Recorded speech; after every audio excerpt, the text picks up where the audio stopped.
friends. So today for science class, we're going to be talking about the changes we notice that are occurring outside in nature now that it is spring. So one thing that I've been noticing is that the snow during springtime eventually melts away and we are able to see the grass. It turns more green the more it rains. Along with that, we start seeing changes in our trees, right? During wintertime, when it's colder, the trees aren't able to grow their leaves. They lose all those leaves, right? But during springtime, as it gets warmer, they start growing those leaves back.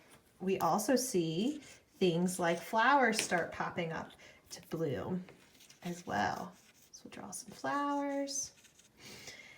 And finally, right, we know that in order for all these things to grow, we have to have it rain a lot, because that is one of the ingredients plants need, like trees and flowers, in order to be able to make their own food to grow, along with it starting to get warmer outside too, of course. So now let's read a book together about spring. Today's book we're going to be reading together, boys and girls, is called Everything Spring by Jill Esbaum.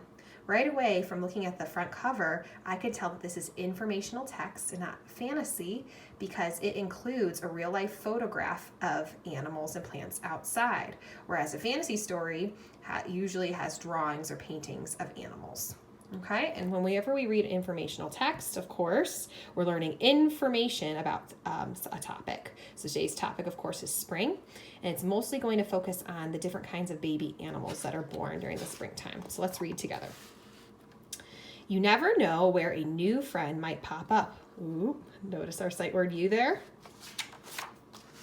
Spring tiptoes in, stirring up earthy smells, coaxing color from the winter brown woods.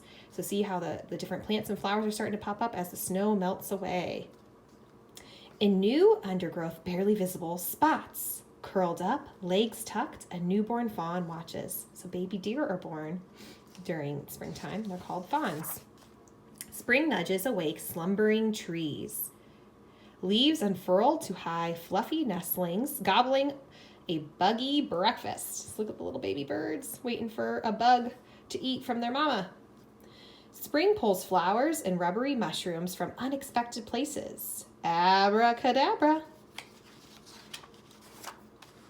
Spring welcomes new arrivals. Deep in the meadow grass, velvety bunnies huddle, noses twitch, twitch, twitching. Fuzzy ducklings totter to a rippled pond. Splish, splash. In they go, webby feet paddling. Let's look at this page right here. Can you find the sight word "they" for me?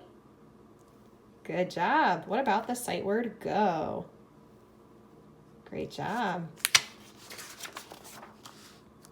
Spring brings babies to the barnyard. Peep, peep, peep. Happy yellow chicks explore beyond the nest.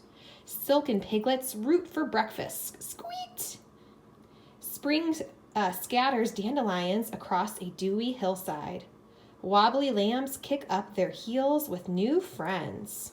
So look at all these baby animals we're reading about. We learned about baby chicks, piglets, lambs. On the last page, we learned about rabbits and ducklings. So I want you to be paying attention for what your favorite one is.